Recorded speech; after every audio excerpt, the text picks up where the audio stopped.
சில சகோதரர்கள் துஆ எப்படி கேட்க வேண்டும், எப்படி துஆ கேட்டால் அல்லாஹ் கபூல் செய்வான் என்ற விடயத்தை தெளிவுபடுத்துங்கள் என்று கேட்டுக்கொண்டார்கள். அவர்களுடைய வேண்டுகோளுக்கிணங்க நாங்கள் எங்களுடைய துஆவை எப்படி ஆரம்பிப்பது, எப்படி அமைத்துக் கொள்வது, எப்படி துஆ கேட்டால் அல்லாஹ் எங்களுடைய துஆவை ஏற்றுக்கொள்வான் என்ற எல்லா விடயத்தையும் தெளிவாக இந்த பதிவிலே பார்ப்போம். அல்ஹம்துலில்லாஹி ரப்பில் ஆலமீன், அஸ்ஸலாத்து வஸ்ஸலாமு அலா ரசூலில்லாஹி அம்மா பஅத். கண்ணியத்திற்குரிய இறைவனின் நல்லடியார்களே, அல்லாஹ்வின் சாந்தியும் சமாதானமும் என்றென்றும் நம் அனைவர் மீதும் உண்டாவதாக. அல்லாஹ் சுப்ஹானஹு வ தஆலா நமக்கு கொடுத்திருக்கக்கூடிய மிக முக்கியமான ஒரு ஆயுதம் தான் துஆ. ஹதீஸ்ல ஸல்லல்லாஹு அலைஹி வஸல்லம் சொல்லி காட்டினார்கள், அத்துஆஉ சிலாஹுல் முஃமின், துஆ என்பது முஃமினுடைய ஆயுதம் என்று சொன்னார்கள். இதே போல திர்மிதியோட இன்னொரு ரிவாயத் வருது, அனஸ் ரலியல்லாஹு அன்ஹு அறிவிக்கிறாங்க, ஸல்லல்லாஹு அலைஹி வஸல்லம் சொன்னார்கள், அத்துஆ முஹுல் இபாதா, துஆ என்பது வணக்கங்களின் மூளையாகும். திர்மிதி இப்னு மாஜாவுடைய ரிவாயத் அபூ ஹுரைரா ரலியல்லாஹு அன்ஹு அறிவிக்கிறாங்க, ஸல்லல்லாஹு அலைஹி வஸல்லம் சொன்னார்கள், லைஸ ஷைஉன் அக்ரம அலல்லாஹி இல்ல துஆ, அல்லாஹ்விடத்திலே துஆவை விட மிக சங்கையானது எந்தொன்றும் கிடையாது என்று சொன்னார்கள். ஆகவே துஆவை அல்லாஹ் நமக்கு தந்திருக்கிறான். எதை வேண்டுமானாலும் அல்லாஹ்விடத்திலே நாங்கள் கேட்பதாக இருந்தால் அது துஆவின் மூலமாகத்தான். அல்லாஹ் எளியொரு வழியை நமக்கு காட்டி தந்திருக்கிறான். இந்த துஆவை செய்யும் பொழுது சில ஒழுக்கங்கள் இருக்கின்றன.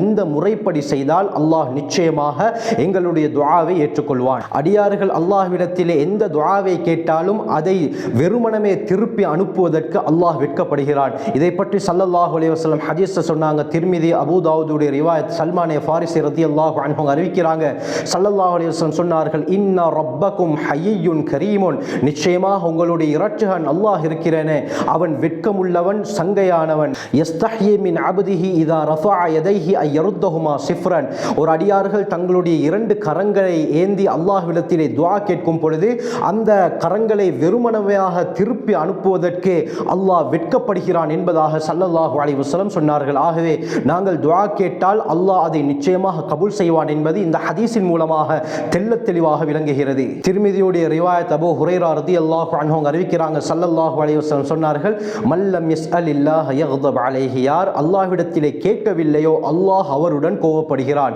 ஒரு அரபு கவிஞர் ஒரு அழகான கவிதையை படிக்கிறார். அதில் அவர் என்ன கூறுகிறார் என்றால், லா தஸ்அலன்ன பனி ஆதம் ஹாஜதன் வஸலில்லதி அப்வாபுஹு லா துஹ்ஜபு, அல்லாஹு யக்தபு இன் தரக்த சுஆலஹு வ பனி ஆதம் ஹீன யுஸ்அலு யக்தபு, லா தஸ்அலன்ன பனி ஆதம் ஹாஜதன், மனிதர்களிடத்திலே நீ எந்த தேவையையும் கேட்டுவிடாதே, வஸலில்லதி அப்வாபுஹு லா துஹ்ஜபு, எவனுடைய வாயில்கள் அடைக்கப்படாதோ அந்த அல்லாஹ்விடத்திலே உன்னுடைய தேவைகளை கேடு.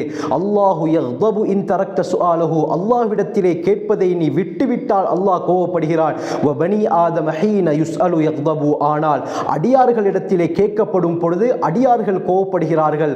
அல்லாஹ்விடத்திலே கேட்காமல் விட்டுவிட்டால் அல்லாஹ் கோபப்படுகிறான் என்பதாக ஒரு ஆச்சரியமான கவிதையை படிக்கிறார். ஆகவே அல்லாஹ் நிச்சயமாக எங்களுடைய துஆவை கபூல் செய்வதற்கு காத்து கொண்டிருக்கிறான். அதற்கு நாங்கள் முக்கியமாக செய்யக்கூடிய விடயங்கள் என்னவென்றால், முதலாவது நாங்கள் துஆ கேட்கும் பொழுது எந்த துஆவை கேட்கிறோமோ அதிலே உறுதி இருக்க வேண்டும்.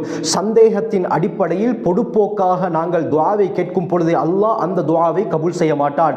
திர்மிதியுடைய ரிவாயத் வருது, ஸல்லல்லாஹு அலைஹி வஸல்லம் சொன்னார்கள், உதுல்லாஹ வ அன்தும் மூகினூன பில் இஜாபா, நீங்கள் அல்லாஹ்விடத்திலே துஆ கேட்கும் பொழுது அல்லாஹ் நிச்சயமாக இந்த துஆவை ஏற்றுக்கொள்வான் என்ற எண்ணத்திலே நீங்கள் துஆ கேளுங்கள். வஅலமு, சொல்லிவிட்டு நபி அவங்க சொன்னாங்க, ஒரு விடயத்தை அறிந்து கொள்ளுங்கள், அன்னல்லாஹ லா யஸ்தஜீபு துஆஅன் மின் கல்பின் காஃபிலின் லாஹின், பராமுகமாக மறதியாக கேட்கக்கூடிய உள்ளத்துடைய துஆவை அல்லாஹ் நிச்சயமாக ஏற்றுக்கொள்ள மாட்டான். அப்படி என்றால் ஒரு அடியார் கையேந்தி துஆ கேட்கிறார், வாய் மட்டும் அசைகிறது, வாய் மட்டும் தேவையை அல்லாஹ்விடத்திலே முறையிடுகிறது, ஆனால் உள்ளம் வேற ஏதோ ஒரு யோசனையிலே இருக்கிறது.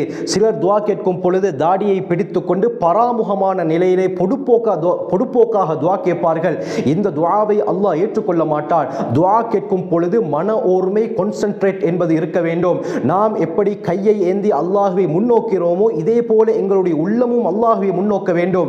இப்படி முன்னோக்கி நிச்சயமாக அல்லாஹ் இந்த துஆவை கபூல் செய்வான் என்ற எண்ணத்திலே உறுதியுடன் கேட்டால் அந்த துஆவை அல்லாஹ் வீணாக்க மாட்டான். நிச்சயமாக அல்லாஹ் கபூல் செய்வான். புகாரியுடைய ஒரு ஆச்சரியமான ரிவாயத் வருது, அபூ ஹுரைரா ரலியல்லாஹு அன்ஹு அறிவிக்கிறாங்க, ஸல்லல்லாஹு அலைஹி வஸல்லம் சொன்னார்கள், லா யகூலன்ன அஹதுக்கும், உங்களில் ஒருவர் இவ்வாறு சொல்ல வேண்டாம். எப்படி? அல்லாஹும்ம ஃபிர்லி இன் ஷிஅத, அல்லாஹும்ம ரஹம் ஃபர்ஹம்னி இன் ஷிஅத, யா அல்லாஹ் நீ நாடினால் என்னை மன்னித்து விடு, யா அல்லாஹ் நீ நாடினால் எனக்கு இரக்கம் காட்டு என்று சந்தேகத்தின் பேரிலே நிபந்தனையை போட்டு நீங்கள் துஆ கேட்க வேண்டாம். லியஅஸிமில் மஸ்அலத, கேட்பதை உறுதியாக்கட்டும் என்று ஸல்லல்லாஹு அலைஹி வஸல்லம் சொன்னார்கள். யா அல்லாஹ் என்னை மன்னித்து விடு, எனக்கு இரக்கம் காட்டு என்று உறுதியாக கேட்க வேண்டுமே தவிர துஆவிலே நீ நாடினால் என்னை மன்னித்து விடு, நீ நாடினால் எனக்கு இரக்கம் காட்டு என்று கேட்க வேண்டாம் என்றும் ஸல்லல்லாஹு அலைஹி வஸல்லம் அவர்கள் தடுத்திருக்கிறார்கள். இப்படி துஆ கேட்டாலும் அல்லாஹ் அந்த துஆவை ஏற்றுக்கொள்ள மாட்டான். அடுத்து துஆவிலே நாங்கள் அவசரப்படக்கூடாது. யா அல்லாஹ் எனக்கு இதை அவசரமாக தந்துவிடு என்று துஆவிலே அவசரப்படக்கூடாது. 2 தடவை 3 தடவை துஆ கேட்டுவிட்டு அந்த துஆ கபூலாகாவிட்டால் உடனே அந்த துஆவை இவர் அப்படியே விட்டு விடுவார். இதையும் ஸல்லல்லாஹு அலைஹி வஸல்லம் தடுத்தார்கள். துஆ கேட்டுவிட்டு நாங்கள் பொறுமையாக இருக்க வேண்டும். ஒரு அடியாரிடத்திலே நாங்கள் ஒரு தேவையை கேட்பதற்காக சென்றால் எந்த அளவுக்கு பொறுமையாக இருந்து அந்த விடயத்தை சாதிக்கிறோம், இந்த அடியாரிடத்திலே பொறுமையாக இருக்கும் பொழுது ஏன் அல்லாஹ்விடத்திலே பொறுமையாக இருக்க முடியாது? ஆகவே துஆவில் அவசரப்படக்கூடாது. நாங்கள் எந்த துஆவை கேட்டாலும் நாங்கள் பொறுமையுடன் அதை நாங்கள் காத்து கொண்டிருக்க வேண்டும். நாங்கள் ஆன்லைன்ல ஒரு சாமான ஆர்டர் போட்டால் அது அமேசானாக இருக்கலாம், அலி எக்ஸ்பிரஸாக இருக்கலாம், தெமுவாக இருக்கலாம், தராஸாக இருக்கலாம், எதில் ஆர்டர் போட்டாலும் அந்த சாமா வரும் வரைக்கும் நாங்கள் பொறுமையாக இருக்கிறோம். சில நேரத்தில் 10 நாள் ஆகும், சில நேரத்தில் 1 மாதம் கூட ஆகலாம். இதுவரைக்கும் நாங்கள் பொறுமையாக இருந்து அந்த சாமான்களை எப்படி எடுக்கிறோம்?